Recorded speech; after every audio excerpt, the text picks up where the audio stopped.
Hi everyone! By the end of this video, you should understand where exponent rules come from, and you should remember the rules so you can simplify expressions later on. Before we understand where they come from, we need to remember what an exponent is. So say you have something like a to the third, where a is the base and 3 is the exponent. Exponents are just a way to represent repeated multiplication. So what this really says is I'm going to take a and I'm going to multiply it 3 times, which is a times a times a. Okay, and this a to the third is a little bit easier to write than expanding it out here. But in order to discover our exponent rules, we are going to go ahead and expand expressions out.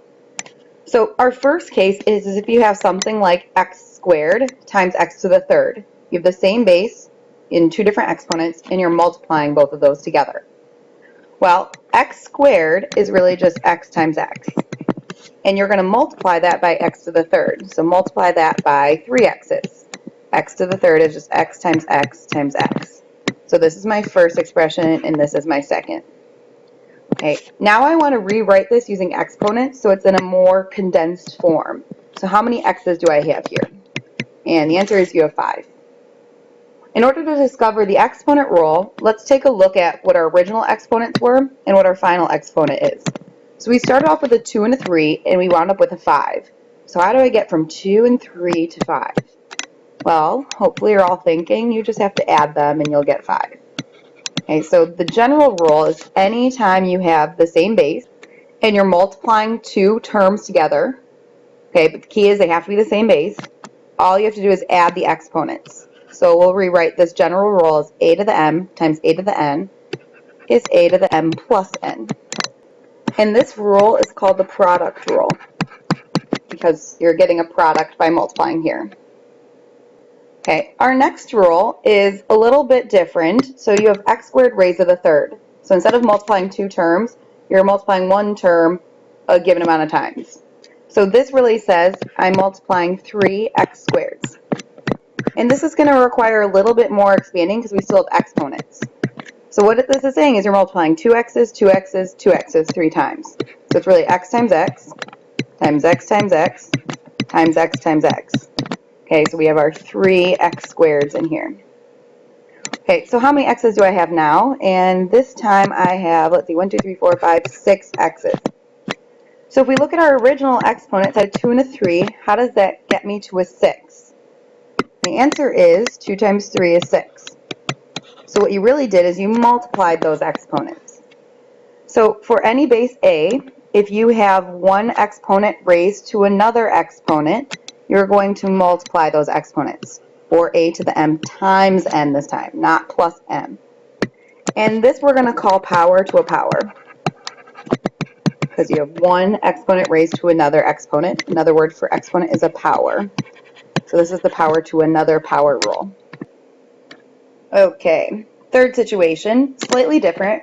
We have xy raised to the third. So in this case, we have 2 different bases, an x and a y. So let's expand this. Xy to the third is really just multiplying xy 3 times. Now, in order to simplify this, we need to remember that multiplication is commutative, which just means you can do it in any order. So x times y is the same as y times x. 2 times 3 is the same as 3 times 2. So I'm going to reorder this and group what's similar. So how many x's do I have? Let me just write it as x times x times x. We have 3 of them. And y times y times y for the 3 we have there. Okay, remember x next to y just means x times y. So I could really put a product sign in between those and then reorder it like this. Now, in order to write this using exponents, we want to say how many x's do I have multiplied and how many y's do I have multiplied. So in this case, I have 3 x's and 3 y's. Now, how do these exponents relate to our original exponent? Now, this is a little confusing because there's no exponents on the x and y in the parentheses, so I'm going to go ahead and write what the exponents are there. Really, we have 1 x and 1 y.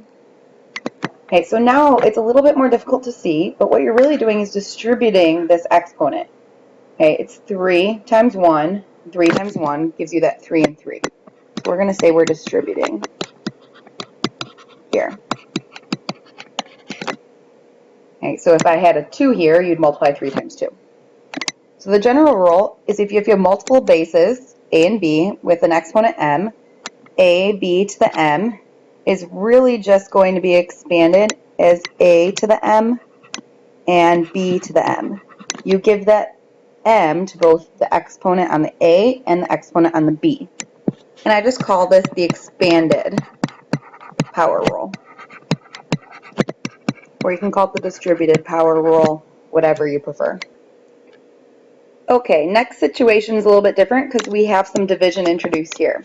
So if we have x to the 6th, that means we have 6 x's in the numerator, and we have x squared in the denominator, so that's 2 x's. In order to simplify this time, we have to remember how we simplify any sort of fraction. So if you have 2/4, you would cancel a factor of 2 out of the numerator and the denominator. So anything you have similar in both the top and bottom, you can just cross off. So if I have an x in the top, I can cross with an x in the bottom. If I have another x on top, we can cancel it with another x on the bottom. So in order to write this with exponents now, how many x's do I have left? So in the numerator we have 4 x's, and in the denominator we have no x's. They've all canceled, so you can either write it as a 1, or you don't have to write it at all, and really what we have left is x to the 4th. Once again, how do my original exponents relate to my final exponent? So how do you get from a 6 and a 2 to a 4? And this time what you have to do is you have to subtract them. So in general, anytime you have a common base of a, the same base, and exponents m and n, in order to divide those terms, what you really do is you take the exponents and subtract them. So a to the m over a to the n is equal to a to the m minus n. X to the 6th, x squared, equals x to the 4th when you divide them. Okay, one more situation until we do something a little bit different. Let's say you have 2/3 raised to the 3rd. So this is kind of similar to the xy one we dealt with, because you have two different bases. We have a 2 and a 3, but this time you're dividing them and then raising the one exponent. Let's go ahead and expand this. We have 2/3 multiplied 3 times. And I like this problem because we get to do a little fraction review. So how do you multiply fractions? All you have to do is multiply across the top and across the bottom. So what's 2 times 2 times 2? That would give us 8. And what's 3 times 3 times 3? Well, 3 times 3 is 9, times 3 is 27. Now, I like this one because it has numbers, and it's a little bit trickier to see, so I want you to think for a second. You can even pause the video if you need to think. How do I get from 2 to 8 and 3 to 27? If you think back to the XY problem, it's actually the same thing, but with division. So what we have to do is distribute that 3 to both the numerator and denominator, and make it the exponent of those bases. So really, this is 2 to the 3rd and 3 to the 3rd. Or we multiply 2 3 times, which is what we did here. We multiply 3 3 times. So in general, if you're dividing two different bases, an a and a b, and you raise it to the m, you're going to distribute those. It'll be a to the m over b to the m. They both get the exponent, something that's commonly missed. Okay, something a little bit different. I want to look at some patterns here to discover if you have a 0 or a negative exponent. So I'm going to power through these different powers. If you want to pause the video and do this on your own, by all means do that. Otherwise, I'm going to give away some answers here. So let's just go through. What's 2 to the 4th? That's 2 multiplied 4 times. 2 times 2 is 4, times 2 is 8, times 2 is 16. 2 to the 3rd we just said is 8, 2 squared is 4, 2 to the 1st is 2. Now what I want you all to do is look at these numbers and develop a pattern so we can continue going down in exponents from 0 to -1, so on and so forth. Okay, from 2 to the 4th to 2 to the 3rd, you're going down one factor of 2. So to go from 16 to 8, we're going down one factor of 2. So instead of multiplying by 2, we're doing the opposite, which means we're dividing by 2. And that pattern continues here. From 8 to 4, you divide by 2. From 4 to 2, you divide by 2. So now we're going to continue this pattern to develop some more rules. So we're going to keep going. If you divide 2 by 2, 2 to the 0 should be 1. And that's an interesting concept. Anytime you have anything, even 1,532,000, and it's raised to 0 power, it always equals 1. I want you to take tonight to think about why that makes sense. We will talk about it more in class.